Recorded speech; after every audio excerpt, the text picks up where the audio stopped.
You're listening to the Mind Your Business podcast, episode number 81. Today, we're talking to copywriter Ray Edwards on how to sell without being salesy. So, stay tuned. Hi, I'm James Wedmore, and I've built a 7-figure internet business that offers the financial freedom to do what I want when I want. And I'm the first to say that hard work and hustle are not essential ingredients for your success. So, how do you build a thriving business from the inside out? This is the Mind Your Business podcast, featuring myself and co-host Phoebe Mroczek. All right, hello, ladies and gentlemen. James Wedmore here. And I'm Phoebe Mroczek. And this is the Mind Your Business podcast. And we just finished up a wonderful, a delightful episode with the one and only Ray Edwards.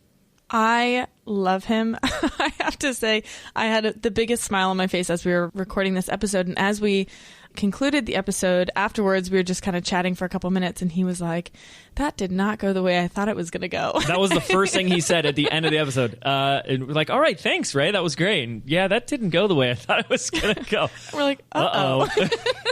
But in a good way. He said that was more just like a delightful conversation. It really was. And this is the beautiful thing, is the topic, the theme was really diving into the conflict that we have as wanting to be of service to others and help others, but the fact that we got to be all slimy and sleazy and salesy, and how do we come across in an ethical, genuine way that doesn't make your audience want to have to take a shower after they read your sales letter. And the irony, I think irony is the right word for this, is that here's the man teaching us how to do that, and the whole call is just warm and fuzzy. Yeah. You know, just like getting to know the man behind, 7- and 8-figure sales letters and launches is just like this super authentic, genuine human being.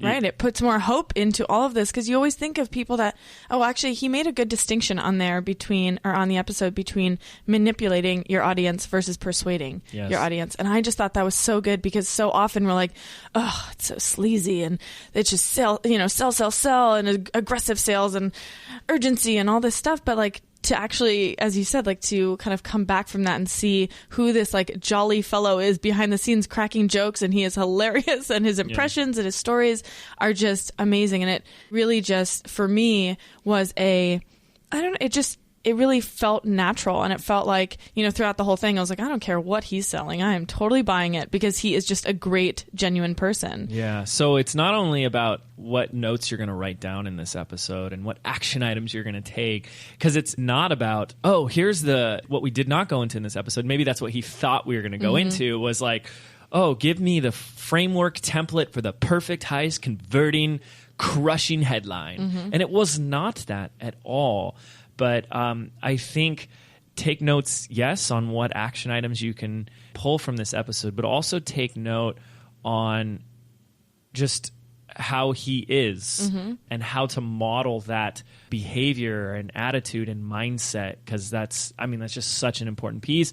And he not only talks about how to, because this was one of Phoebe's best questions, like how to actually tell a great story that people want to hear, but then of course he's telling great stories that you want to hear and listen to, and he really shares the distinction between a great story and a bad story. And we just see so often people complaining about, all these people do is talk about themselves and their story that goes on and on and on. It's like, well, yeah, because they're not being a good storyteller or they're not telling a good story. And he really shows you how to do that and how you can authentically pull out a great story that helps to sell for you. Such a great episode. Really good. So let's get into Ray's bio. So Ray Edwards is a sought-after copywriter, author, speaker, and communication strategist. He has worked with people like Tony Robbins, Jack Canfield, Jeff Walker, and so many more. He's the host of his own podcast, The Ray Edwards Show, that helps you start, run, and grow your own internet business. Yes, I'm also an avid listener of the Ray Edwards Show, his podcast. I'm a huge fan, so make sure to check out his show after this. And I'm actually not just good friends with Ray, but a student of his Copy Academy, and it's helped my team and I just up our game on copy. So I'm so excited to bring you guys Mr. Ray Edwards. All right, so we are joined here by the man, the myth, the legend, Mr. Ray Edwards. Ray, how you doing? Fantastic. I'm doing really good now that I'm in your company. Yes, we are so happy and excited to have you on the call, and I can't express my gratitude enough.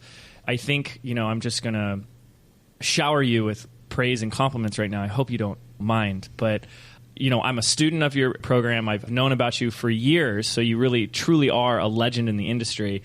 And then, of course, a lot of people say, don't ever meet your mentors. And man, but then I met you, and the man matches the legend, and you've just been such an extraordinary human being to get to know. And it's nice to really put a face to the name and to know more about you. Plus, I'm a fan of your podcast. So it's an honor, sir. It's an honor. Well, thank you. I hardly know how to respond to that. I really appreciate it. I feel the same way about you, though. This is the truth. This morning, I spoke with my wife for a while, which is always good. And then I spoke with a friend of mine who's in town. We met for breakfast. And to both of them, I said, I've got to go. I'm being interviewed by James Wedmore. Oh, stop it. It's true. It's absolutely true. Well, I appreciate that. I didn't know, even more exciting, that Phoebe was going to be in on the deal too. Yes. I'm 2 for 1. It's a 2 for 1 here. And I have to say, I am so excited that you're here. And I just find, even in our little pre-show conversations, I was saying that I was worried I was going to be laughing the whole time. So you got to cool it on the jokes so that I can actually say something and not laugh the whole time. Don't listen to her. Don't listen to her, right? But listen, I'm really happy to have you here because I feel personally that everything comes down to copy, and I'm sure as a man who's really dedicated his career to that, you believe the same thing. And this is so important for our listeners, being an entrepreneur, being a business owner, to be able, to me, I see everything in life as communication. If you want to improve your relationship with your spouse, with your team, or with your customers, it comes down to communication. And I believe copy is the way to that. And so I was like, I have to get Ray on here. And we want to talk about everything copy. We want to talk about the mindset that goes into, the struggles and hurdles and roadblocks we have about putting ourselves out there and feeling like we're going to be too salesy or, I don't like selling, I don't like marketing, all that stuff. And that's a big piece of what Ray really likes to help his customers and students with. But I'd like to start at the beginning, Ray, and if you could just tell us a little bit about your story and how you got to become the copywriter that you are today. Wow. I started at the age of 14 in the radio business because that seemed like the most fun job a person could have. I was disappointed to learn that Casey Kasem did not come to the radio station every Sunday and do the top 40 countdown. Literally, when they handed me the LP that we played the show from, I was really sad. But Ray, real quick, can you do a Casey Kasem impression? Well, welcome to American Top 40. I'm Casey Kasem. I'm Casey Kasem, and coming up, we'll learn what Madonna likes to do in her spare time that will shock the boots right off of you. This just became the best episode ever here on the Mind Your Business podcast. Oh, man. Thank you for that. You're welcome. I love that show. I love that job. And right from the beginning, I realized that the people in the radio business who were driving the nice cars were not the disc jockeys. They were the salespeople. And I also realized that every time the ratings came out and people got fired, the people who got fired were the DJs. Again, not the salespeople. So I very quickly decided a good thing for me to do would be to befriend the salespeople and befriend their clients. So I started writing ad copy for the radio station clients, coming up with promotional ideas and helping them make their cash registers ring. And sure enough, when the axe would start falling, it was always the same story. Well, you can't fire Ray because the Ford dealer really likes him. Job security. So, yeah. So I was in that business for a few, 2 or 3 decades, 30 years actually. And I realized along about the year 2002 that there was a problem. And that problem was called MP3. It was called iPod. It was called satellite radio. And I saw the radio industry dying a slow, painful death. And I started thinking about, well, what else can I do? Because I'm going to have to do something else pretty soon. And I realized that I had this talent that I had been cultivating for a long time for creating copy that motivated people to come buy stuff today. One of the distinctions I made pretty early on was I started reading stuff by Jay Abraham, Claude Hopkins, John Caples, all the classic teachers of copywriting. And I was really the only guy in our radio company in our city who was in the broadcasting business who understood you need to write copy that gets people to take a specific action right now. So I figured out I could take that skill and transfer it to the internet. The thing that was killing the radio business could actually be my door out of that business. And I just had the good fortune to start writing copy for some pretty stellar clients. And they started telling their friends about me. And pretty soon I had more business than I knew what to do with. Yeah. That's so awesome. I also wanted to note, I noticed this. You've had your podcast for like 7 years. Yeah. So you must have seen like this reemergence of like, okay, maybe the radio industry is going and here's the internet. Now there's like this internet radio thing called podcasting, and you just jumped on that. Well, I would like to tell you that I was that prophetic and I saw the future and realized what was coming. But the truth is I just missed being on the radio. And I figured out that I could do that on the internet and there was no FCC, so I could say whatever I wanted. Ooh. Yeah, that's nice. Just like here. We won't censor you, Ray. Well, I've since cleaned up my act a little bit, but just a little. Well, occasionally the old scrappy Ray, I let him out of the cage. And you've definitely seen the impact that having a podcast has had on your business as well. It's been enormous. I really did start just because I missed having a platform to speak my mind from, and I loved the fact that I had no program director. It wasn't just the FCC that would tell me what to say. It was the program director too. So it was it's like everybody can have a radio station now for $8. So it's the coolest opportunity available. And I think what's great about podcasting, and I'm sure I'm preaching to the choir, but is that it's a very intimate medium. People are listening to you. If they're your fans and they listen to your show every week, that means that for 45 minutes or an hour or however long your show is, they've got the earbuds in and you're literally inside their head. Yeah. And I don't know of any other way you can do that. It's really crazy. I'm still 70 or 80 episodes in, still trying to comprehend that. I always forget that people are really listening and they get to consume so much of our conversations, and we get to kind of initiate that dialogue, which I find really exciting, really interesting. Yeah. Phoebe, do you run into people that say to you, I feel like I know you, and they start repeating facts back to you that they learned from the podcast, and it kind of creeps you out? Well, I can't say all the time, but the people that I do meet, they're like, and how's San Francisco? And how's your new apartment? I'm like, oh my God, you know all this stuff about me? Yeah, right? That's so funny. I mean, I love it, but... So, Ray... I love it too, but every once in a while, like we have a favorite coffee shop here in Spokane. This has happened more than once now. We go into the coffee shop to get a nice pour over, and Katie, the barista there, will say, I have a gift card for you that one of your listeners sent. Oh. I'm like, that's awesome. Wow. And it's also a little scary. Who is this mystery person sending me gift cards? We have people show up at my office. Sometimes they just stand outside. That's awesome. And look in. We're like, come on in. Why not? Right? I think I need to make a Mind Your Business t-shirt, and I'm just going to walk around San Francisco until somebody recognizes me. So, Ray, I want to go out on a limb here and ask, you're an introvert, am I right? Am I accurate? You're correct, yeah. Yes. You know, this is something that I'm personally have been extremely fascinated by.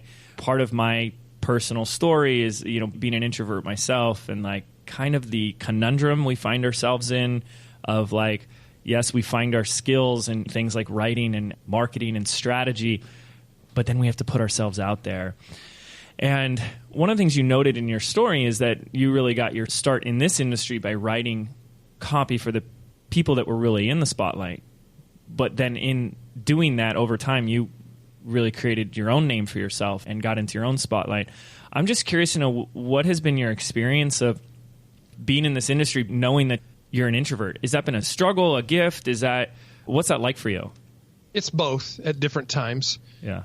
I recognized this even when I was in radio, and I eventually came off the air in radio, and I was a manager, and I worked with the air talent and coached them. And I used to say about DJs are extroverted introverts. Yep. They love to be famous in a small room by themselves. Amen to that. So it's really the same, right? In this business of ours, whether you're a podcaster or a lot of speakers, I think people are surprised to learn that stage speakers are often introverts. And it is quite interesting. And I don't really know. I don't understand the mystery of why, as an introvert, I'm drawn to do things that force me to interact with so many people. Mm-hmm. But it's like a compulsion. I can't help it. I do it. But recognizing it and knowing how to manage your energy and manage the amount of time you're in the spotlight versus out of the spotlight is really important. Yes, absolutely. Do you feel like it's played a positive role in just like the writing process? Like, that's another part of my curiosity. Like, do you feel like you had a natural talent for this, for writing, and is it something that someone else may never be good at copywriting, or was it just patience and practice that got you to this level? Well, I think that's a great question, because I think about this a lot, and I believe it is like any other skill, like playing the guitar or playing basketball. There are people who are born with an innate gift, and they are always going to be at the top of the game. Mm-hmm. If you're not born with that innate gift for music, for instance, you're never going to play better than Eric Clapton. Mm-hmm. But I do believe that anybody who has even a little desire to play can actually, if they practice enough over time, can become good. It's just a matter of, can you be one of the greats? I think that part is a gift. I don't think you can learn that. It's just in your DNA or it's not.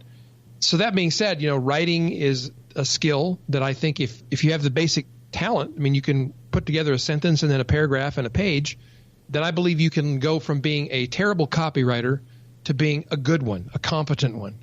And you may or may not be able to make the leap to great. I think it really depends on whether you just have a gift for it. Yeah. I have to share my experience of 9 years of writing my own copy, and then we finally hired a copywriter for our last launch. And, that's something I was always resistant to, because it can be, to get someone really good is really expensive. And that was like a big cost I was not prepared to make, which is just bizarre. But when I saw her first draft of all the work she brought back, I was like, man, I suck at copy. It's like, I'm good enough, and I will not ever be one of these greats. And yeah, you can see the difference when someone is like trained or actually learned it. And I never really, sat down to learn it until actually going through your course. Like, I was like, oh, so that's why I do this. Okay, that's why other people write it like that. Well, that makes sense. But let me ask you, I kind of want to start at the beginning with almost, and I apologize, too simplistic of a question, but what in a nutshell would be your definition of copywriting? What is it? I think that's a good place to start, because I guarantee that there are some people listening right now who are trying to figure out, why are they talking about protecting intellectual property in this way? I don't understand what they're saying. That was me in college. Absolutely, yes. Definitely. I had a guy actually show up for a seminar we did last year. We had 300 people there. And this guy walks up to me at the end of the seminar. He said, "This has been great." He's like 25 years old. He said, "This has been great. It's been fantastic. My mom brought me here, and I thought it was going to help me get my hip-hop songs copyrighted. I didn't really understand what you were doing for the first day, but now I get it, and it's really good." So that's not what we're talking about. No. Copywriting is, there's a guy named John E. Kennedy who was a great copywriter in the previous century. He was kind of part of the Mad Men era, the real Mad Men. And he defined it as persuasion in print. And that's really the best definition. I mean, print now is, on a monitor or on a tablet or phone, but it's really constructing the language in a way that persuades people to either believe something you want them to believe or do something you want them to do. And really, isn't that all communication? Yeah. Right. Absolutely. What's the Daniel Pink book, To Sell is Human? Yes. Oh, yeah. I mean, everything. And that's the whole message, the premise of that book is everything we do is persuasion and effective communication.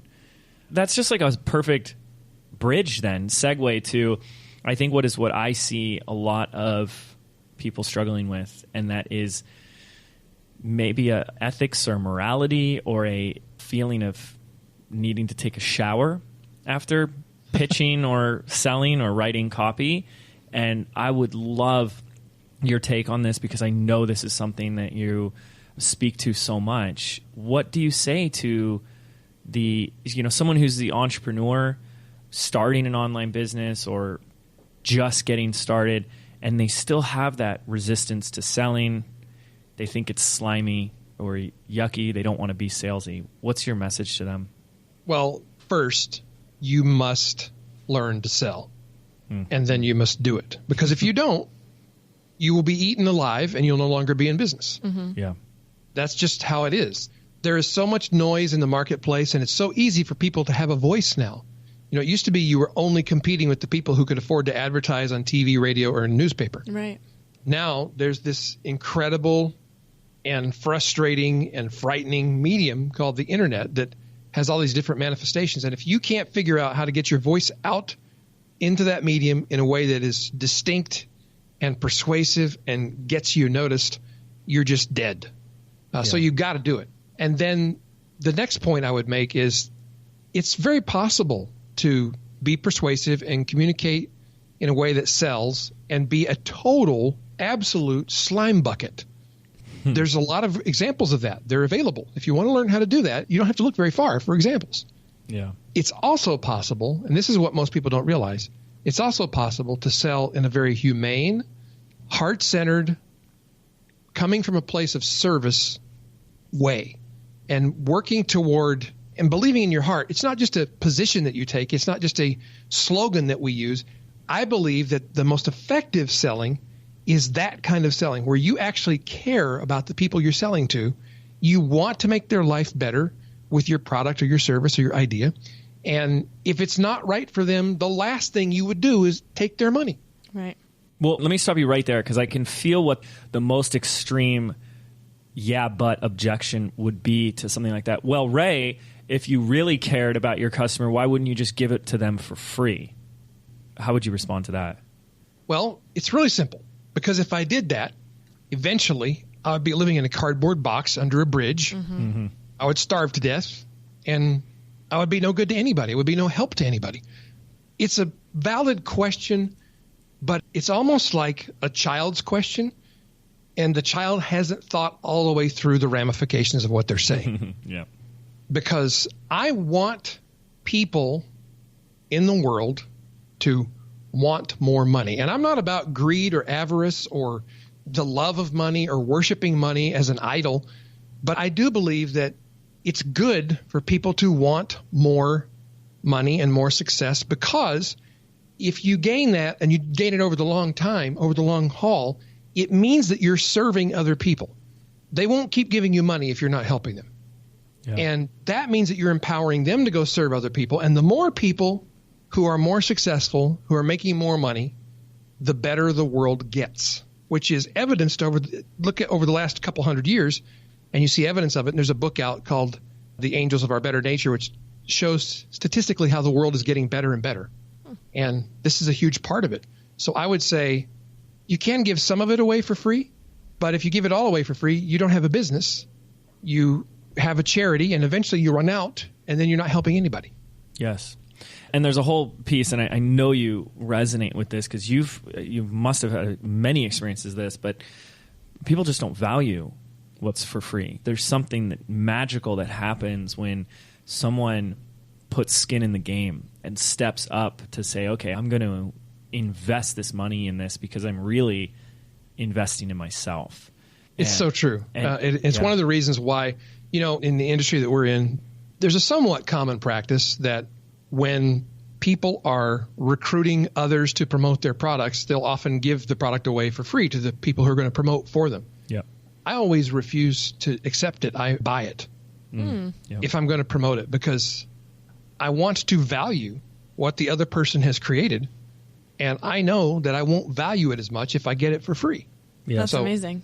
I've almost had some arguments with some very close friends who kept refunding my money, and I kept repurchasing. We'd go back and forth. I would be like, no, take my money. Yeah. That's so great. I love that, by the way. But a friend of mine, Michael Hyatt, says, you maintain interest in that which you have invested in. Yeah. And I think that's true. Yeah. And today, I remember, I'm just going to, make these awful confessions here, but in the early days for me, when I was just getting started and I was broke living in my parents' basement, not making a dime, like I would spend more time and energy finding ways to find someone's, secret bullet course for free. You're like, oh, here's half of it on this like Juarez site or whatever that you can download part here. And, here's another part here I can get for free. And like, I just look over the years, like, today, we're probably going through like 3 or 4 courses a week. And, I'm just like, all right, just find me the add to cart button. It's crazy that I sit there going, it's really silly to be saying this, but I was like, I don't think I'm paying enough for this because this is someone's hard-earned life experience and I can consume it. I put the videos on like 2x speed now and, I can go through someone's program in a weekend. And I'm like, this is a year, 2, 3 years of their life dedication. And I just, plugged into the Matrix, like Neo downloading Kung Fu. And now I know what they know. It's amazing what's available to us. And, since we're confessing, in the early days, I did the same thing. What? Ray. No. I thought better of you. James, no, but you, yes. Now you know the rest of the story. Well, something worked out. Yeah, and they're actually courses. I won't go so far as to confess whose course I stole. No, of course not. But I went to the people whose courses I stole and later bought those same courses. I'll make another confession. I did not tell them what I had done. I just paid for their course. So step 3 now is going to be admitting. Admission, yes. That is amazing. And then I have to make amends, and I forget how the other steps go. That's so great. Okay, so yes, starting there, we're all on the same page of the gift you offer when that transaction is made. I also notice this as an observation in my business. We keep spreadsheets or Google Docs on every testimonial that we find. People leave a Facebook comment, people write in to support, they go under our YouTube videos, and someone's screenshotting, copy, paste, and putting these documents. And we trace those back, and I would say 99% of them, even though we have a podcast now with a ton of listens and downloads, even though I have a YouTube channel with like 10 million views, this is all free content. 99% of those testimonials, those transformations come from the paying customers. That to me is like hard factual data that I just can't ignore. And that's really what's shifted for me is be like, okay, great. So how do I get this program into, the hands of more people who need it right now? Right. And so then it turns into you're not just selling a course, you're selling a commitment to them actually going through and learning it and having that connection with your audience where they feel that they're getting something of such value, they're going to pay for it, they're going to complete it, and they're going to move on to serve other people with the information that they get from your course. So well said. Well said. That is so powerful. And that's why I believe that marketing in itself, in its best form, is a service to people, whether they buy or not. We always work hard to make sure there's, even like in our sales letter, I'm not talking about just in our lead up content that's designed to tease people into buying our brilliance. I'm talking about like the sales copy itself. I work hard to put valuable ideas in the sales copy so that even if they don't buy, they will walk away with something that was worth the time they gave up to read the copy or to watch the video. And beyond that, convincing them that this is in their best interest to make the investment, to buy the product or the service or to get the coaching or whatever the case may be.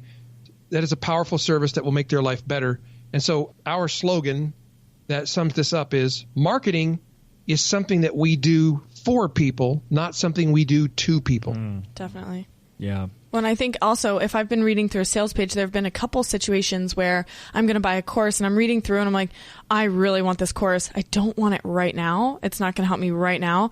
But I've gone back to that course, months later because I remembered I was able to pull little pieces out that was like, yes, this is what I need. This is what I need. I need it in 3 months. And then I could go back in 3 months because I remembered simply from the copy on the sales page and I could go back and purchase it. Yeah. Yeah. I don't know if I'm the only nerd who does this. I still do this. I did it from the beginning, but I would actually print out the sales letters and keep them in a file, the ones that I was most interested in, but either couldn't afford or knew it wasn't the right time. And I would save those sales letters. And often instead of reading magazines or a good book, I would pull out that folder and start reading a sales letter. I read Tony Robbins' sales letter for his UPW event probably 100 times before I actually went to the event. Wow. What'd you think of it? The event? Yeah. Oh my gosh. Over the top, life-changing. Yeah. I can't say enough good things about it. I'm like an evangelist. When people bring it up, like I have a good friend who is kind of skeptical. He's like, somebody wants me to go to this Tony Robbins thing. I shouldn't go, should I? It sounds like a bunch of hype. And I'm like, dude, you must go. Yeah. And not only that, he was going to go without his wife. I said, you have to take your wife. You both have to go. Yep. When did you go, by the way? 2006. Wow. Oh, wow. Yeah. And I told him, I said, your wife has to go. And he says, she will never go to this. I said, get her on the phone. Yeah. And I talked them both into going. Wow. That's so cool. Anyway, yeah. I have yet to go. Come on, Phoebe. I know. What am I waiting for? You just sold me on it. You're going to walk right. on fire. I know. I'm excited about that. Okay, so Ray, let's get back on this because you've already started to answer the question that I'm about to ask, which is, okay, how can we begin to write copy or sell or market without it being slimy and sleazy and used car salesman-y? I like that first thing you said about even just putting great ideas in the copy that make sure that it's worth the time they've invested. What else can we start to do? And where is there a line, and is it a visible line between the non-salesy and the salesy? This is one of my favorite topics. And I remember distinctly there was a seminar that I went to several years in a row, and Stu McLaren also was going to that seminar those years. And we would sit in the lobby, and here were all these people that were at this seminar that was about selling and marketing. And Stu and I would be having this conversation about, is selling and marketing evil? And I don't know what the people who were putting on the seminar thought. They probably weren't grateful for that. But we've been talking about this for a long time. And I think there is a line, and it's fairly visible. And I really think it comes down to mostly intent on the part of the seller. But then partially it also is dependent upon the seller's ability to accurately assess how helpful the thing is that they're selling to the person to whom they're selling it. Yeah. And so one way I like to talk about this is it's the difference between manipulation and persuasion. And in my book, manipulation is bad and persuasion is good. Another way of thinking about it is manipulation uses external pressure to get people to do something. Like you trap them in a verbal corner or you embarrass them in front of other people and get them to do something they wouldn't otherwise do. That's external pressure. It's manipulative. And then persuasion uses internal pressure. It's where you highlight for somebody the true inner need that they have for fulfillment or love or connection or improving their health or whatever it is that you're selling. And you show them the core of what they're really getting in terms of transformation. And so they have an internal desire now that says, I have to have this. And we've all experienced that where we see the sales page or the ad or the video and it won't leave us alone. We finally, like 2 nights later, we get up at 3 o'clock in the morning and just go buy the darn thing so we can get to sleep. Mm-hmm. That is internal pressure. That is persuasion. And the final way that I like to look for that line is thinking about this. Manipulation gets me to make a decision that I will later regret. And persuasion gets me to make a decision that I will later celebrate. I love that. Well, and I also love the distinction of saying it really is about intention. And if our intentions are pure and, yes, we have assessed accurately that we've got something that can make a difference for the right person, I love that. I'm wondering if you could speak to something I know that a lot of our listeners have struggled with, at least at one point, which is the self-doubt or the lack of confidence they have in their offer. Like, who am I to be really selling this? And I don't know if I'm the best, or there's people who have been doing it longer, and because they have something that's newer. They may have not launched this offer or course or program yet. Is there anything you can say to that? First, a quick story. Yes. After I had been in the copywriting business, I'd left my job in radio and I was a freelance copywriter, and I got covered up with work. Some folks may recognize Alex Mandossian's name. He was key in helping launch my career because he introduced me to and ended up getting me writing gigs with people like Jack Canfield and Mark Victor Hansen and Robert Allen. And Alex was and remains a big fan and promoter of my work. And then that eventually led me to writing for Frank Kern, and then Amy Porterfield got me connected with Tony Robbins. And so I got so busy that I was working like 100 hours a week and my health was suffering, my mental health was suffering, and I was beginning to hate my life. I was making a lot of money, and I was very sought after, but it was hard for me to even juggle what projects I was working on. I hired a coach, 2 coaches actually, and to give credit where credit is due, one of them was Alex Mandossian and one was Armand Morin. And they both told me the same thing when I went to them and said, I'm working myself into the grave. I don't know what to do. I thought they would tell me to raise my prices, which I had been doing, and that just seemed to make people want me more, so that was not working. But their answer was, you should create a course that tells people how to do what you do. And my response was, instantly, who would want to buy a course from me? There's all these other guys who have copywriting courses, and not just guys. There's these women who have these brilliant copywriting courses, and nobody knows who I am. And Alex is the one who said to me, Ray, there are people in this world who need this teaching, and they will only respond to your voice. So, yeah, who are you? Who are you to rob those people of what they desperately need from you? Yeah. So I created the course, and it shifted the path that I was on in my business for the better, and I began to be able to leverage my time, and I could help more people. I mean, as a service provider or a one-on-one coach, you can only work with so many people until you reach your limit. But when you are able to use the technology that's available to us, to use video and the internet to create online training and deliver coaching to mass numbers of people, the leverage that you have, the technology you can use to distribute your teaching to other people is mind-blowing. And it's really a matter of, well, how much do you want to limit your serving? If you don't want to serve at a very high level, then, yeah, don't put your stuff out there. Yeah. Keep it to yourself. And so what has been your experience after making that decision to start putting courses out there? That first course I put out there, get this, it was a copywriting course, and I taught it on the telephone.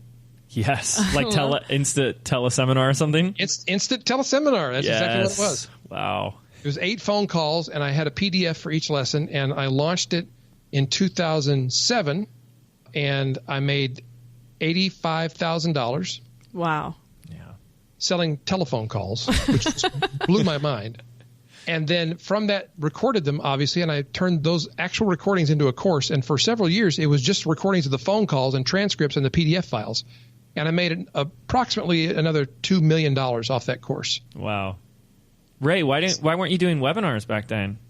Well, I eventually started doing webinars. I don't think webinars were invented back then. That's why I said eventually. There was a transition period where Instant Teleseminar had a thing that was like a webinar that never worked.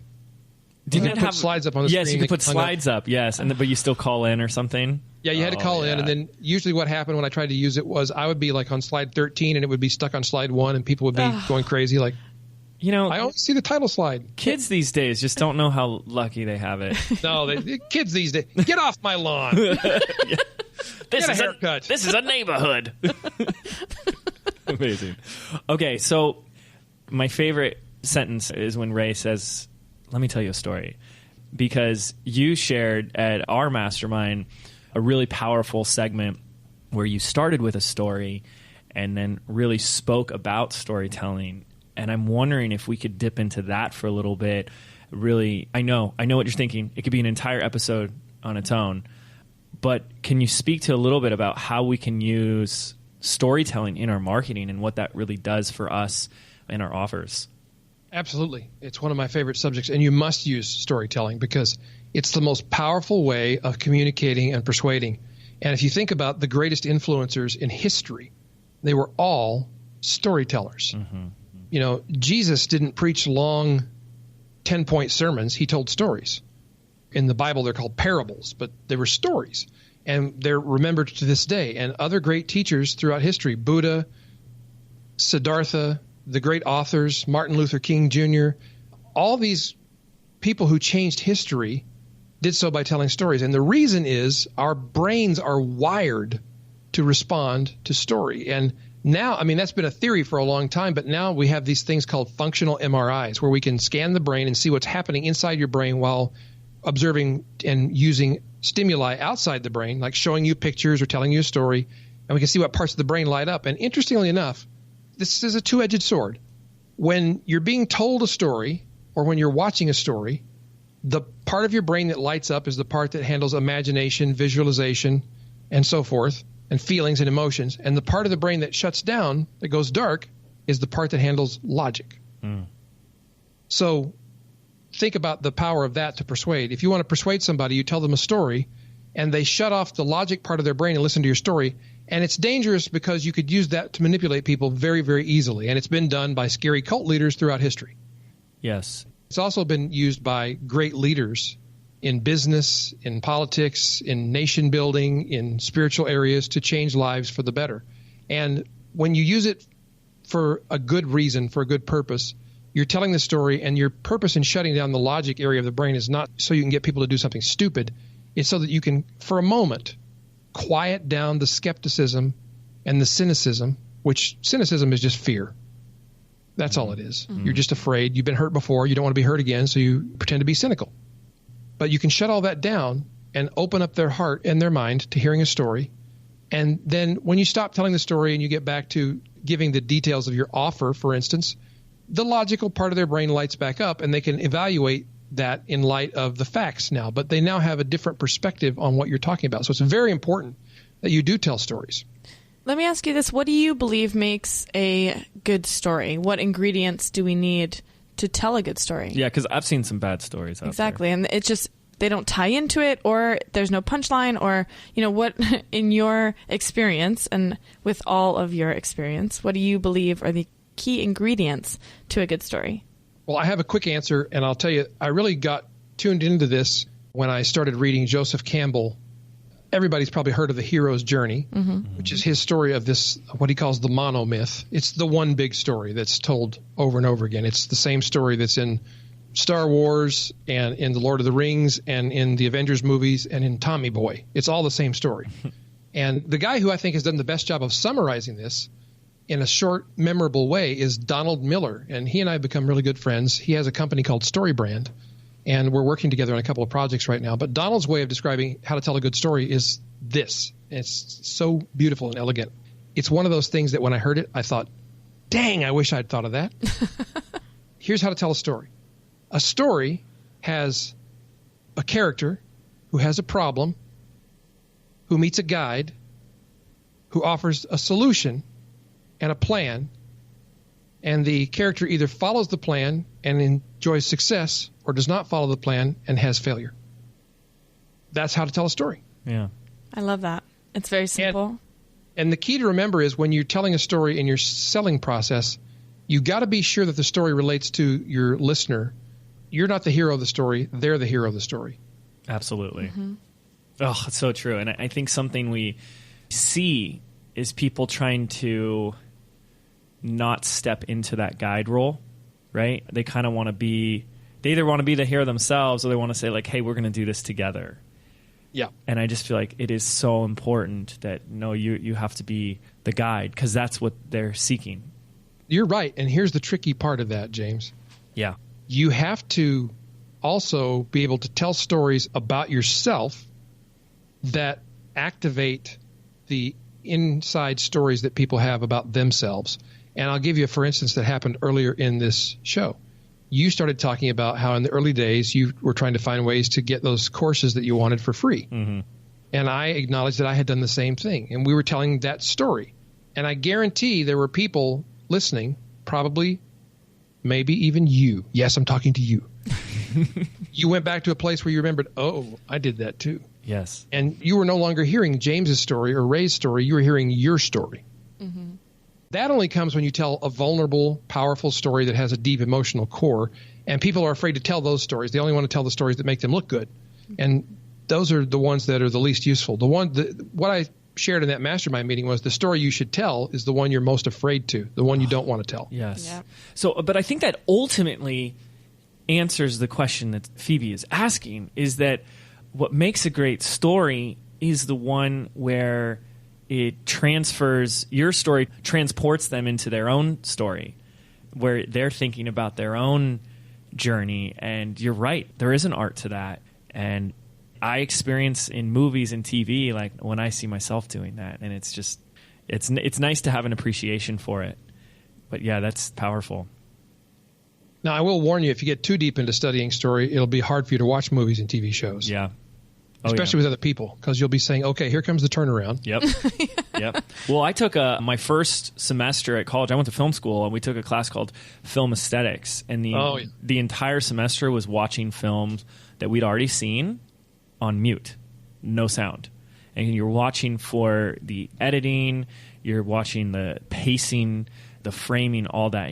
I've never seen a movie the same way before because it's just not the same. But that's fascinating. Now I've got a brand new way I'm going to be annoying my family. Yeah. No, come on.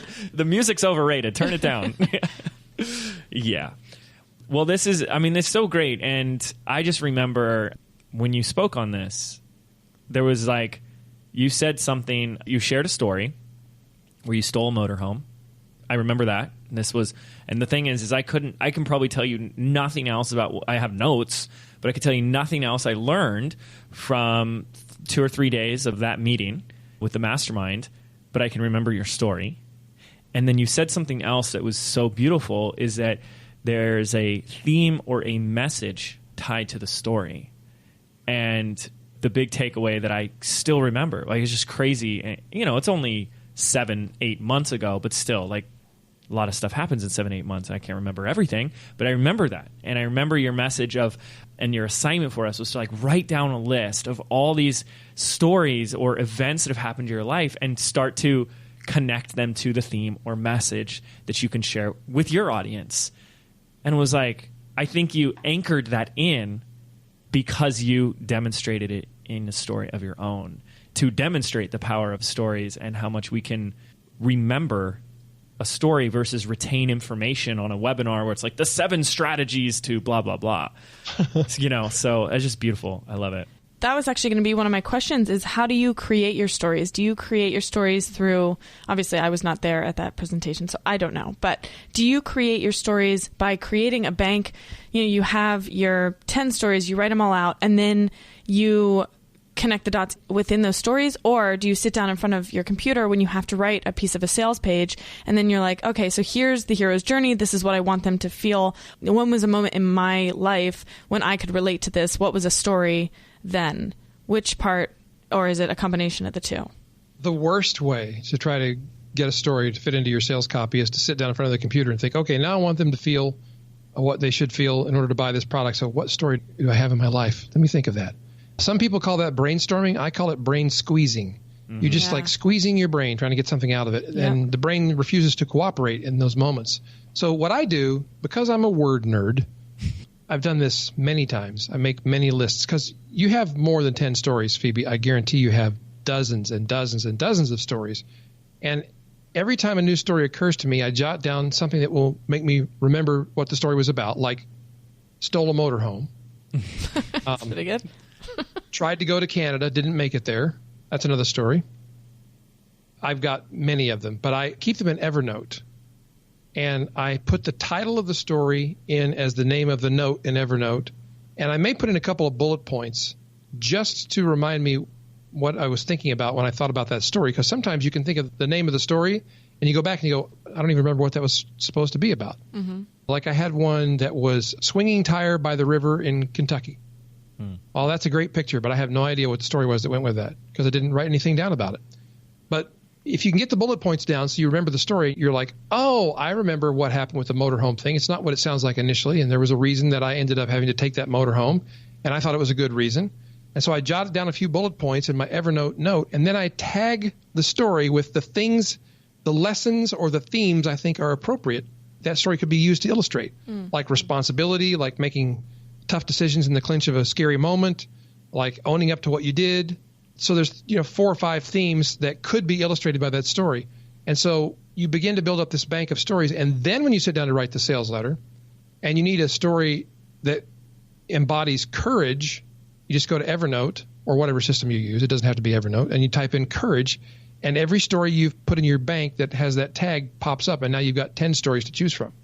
I love this because I think something Phoebe and I have acknowledged on a previous episode, episode 71, the power of your story, your personal story. We both said, and a lot of our listeners have resonated with this, that, I don't really have this great, awesome, epic hero's journey of a story.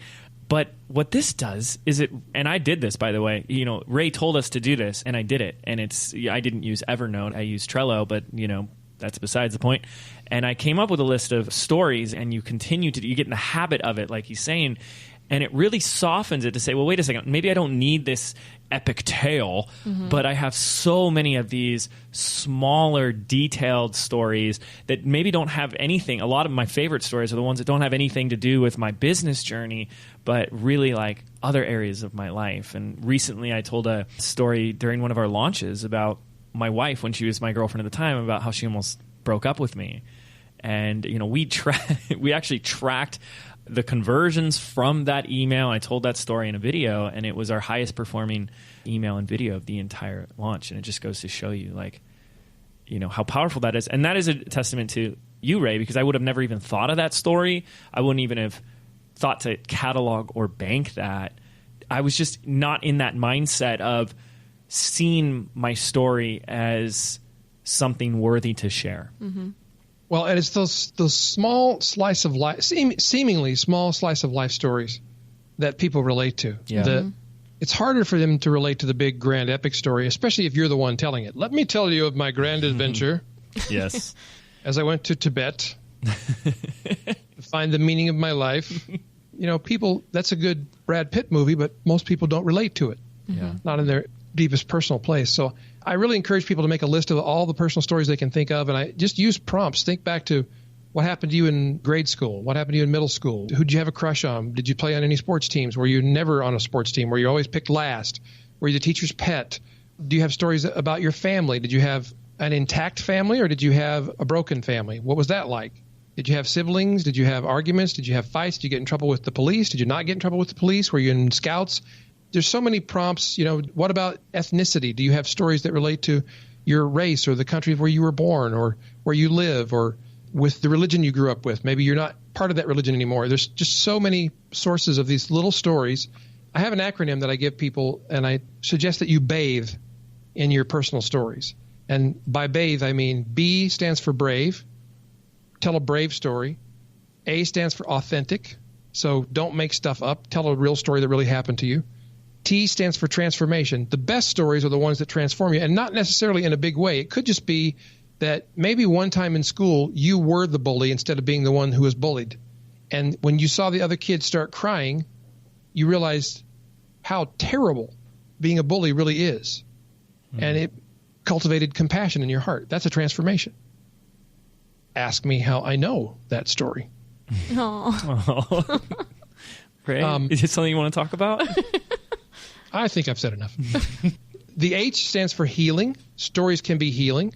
I mean, just by telling that little bit of a story that I told just a moment ago, for somebody listening, there was a healing moment that happened because they were able to forgive themselves for something they did, or they were able to forgive somebody else for something they did to them.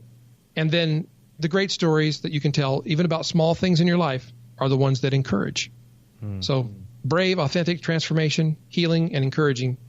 Bathe in your stories. I love that. And putting this into the context of film and TV, there's always something at the end of a movie when it doesn't sit well with you. You're like, man, that movie was missing something or whatever. One of the biggest things that I can always tie it back to is the lack of a character arc, right? Which is that when you compare who that character was at the beginning of the movie to who they are at the end, sometimes they're the same exact person, or sometimes the transformation after 2 hours of watching a movie is so small that you're like, what was the point of that? Mm-hmm. It just goes to show you how important that is. So I really like that model, Ray. You mean like Liam Neeson in the Taken movies? He didn't have much of a character arc? I have a very particular set of skills. Can we have you back and you just come on and give us all your stories and impressions, please? Of course. I love me. Well, I think one question I have to ask you before we begin to wrap it up is, what is either your all-time favorite movie? And every movie buff, that is one of the hardest questions to answer. So if you can't answer that, what is a movie or a TV show that you've watched recently that you've just totally geeked out on? Oh my gosh. That is one of all-time favorite movie is a super tough question for me because I feel like I'm cheating on one movie when I name another one. I know how you feel. TV show that I watched that I really geeked out on. That would be Westworld. I've heard good things about that. Yeah. That's a fantastic. So I didn't realize what a big role Anthony Hopkins has in that show. Yeah. And I won't spoil anything for you, but it's worth watching just for him. And after you've watched it, now listen to me, not before you've watched the entire series, but after you watch the entire season, go look up. There's a guy who has a YouTube channel called Nerd Writer. He does an analysis of Anthony Hopkins acting in Westworld. And he breaks down this scene.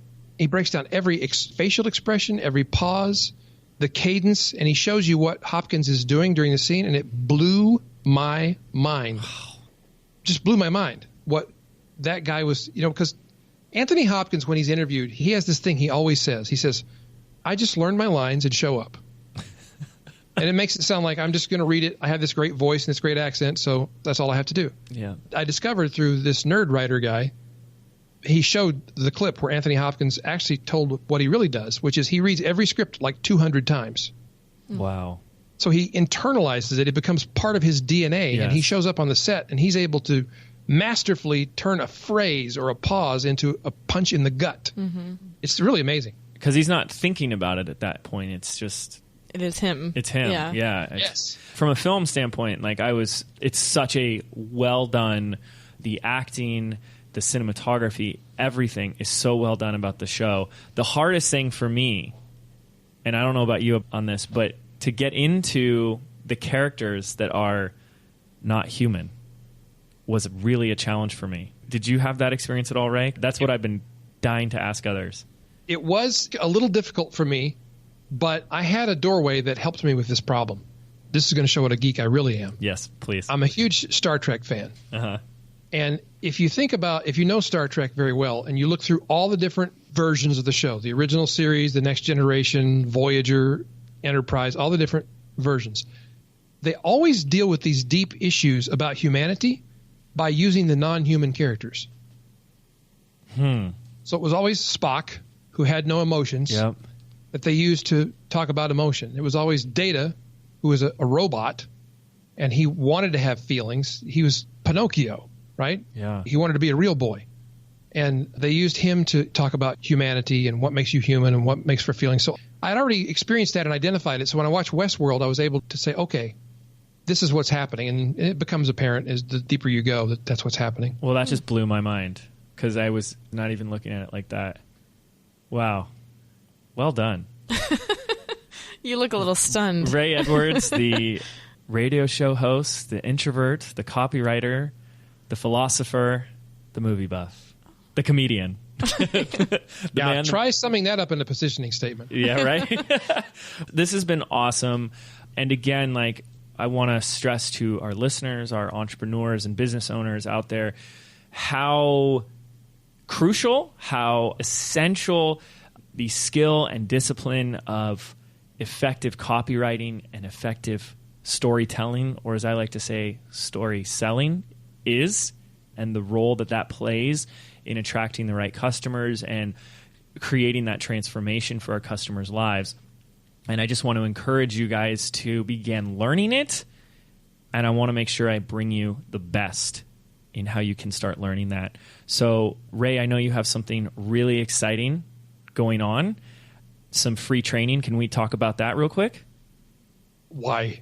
Of course we can. Yes. I'd be delighted. We have created a free training series of videos, and the name of the series is How to Write Copy That Sells Without Being Salesy. Boom.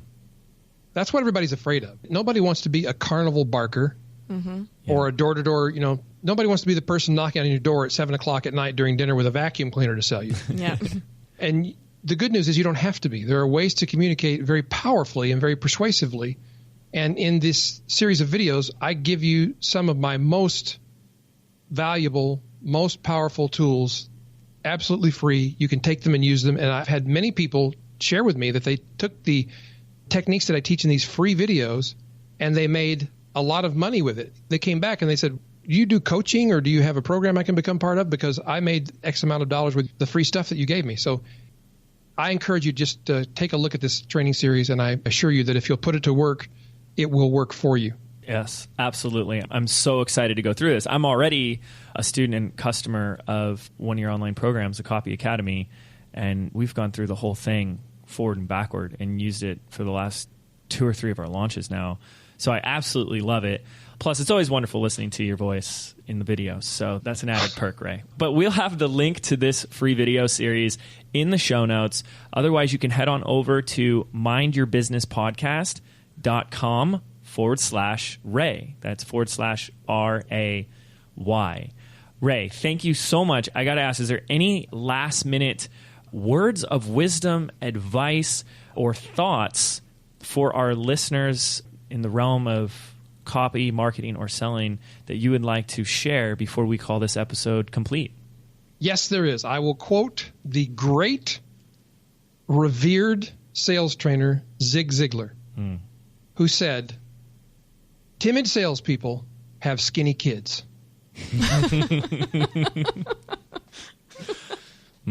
So be bold. Yes. I love it. Ray, it's been an honor. Thank you so much. Thank you so much. I've had a blast getting to know you a little bit better, and I'm sure our audience is going to love your free training. I certainly can't wait to get into it. Thank you so much. The honor has been mine. I'm James Wedmore. I'm Phoebe Mroczek. And we'll see you on the next episode. Are you frustrated that no matter how hard you hustle, no matter how much you get done in a day, you still feel like you have a little results to show for it? Do you feel like you're doing everything right, but there's still something missing? Well, what if there was an easier way? What if your business could be fun, effortless, and profitable? Phoebe and I have put together a free audio MP3 for you, compiling the 77 business affirmations for creating success from the inside out. And we want to give it to you absolutely free. This is your chance to rewire your brain for bigger results in your life and your business. To get instant access absolutely free, simply visit 77affirmations.com. That's the number 77affirmations.com.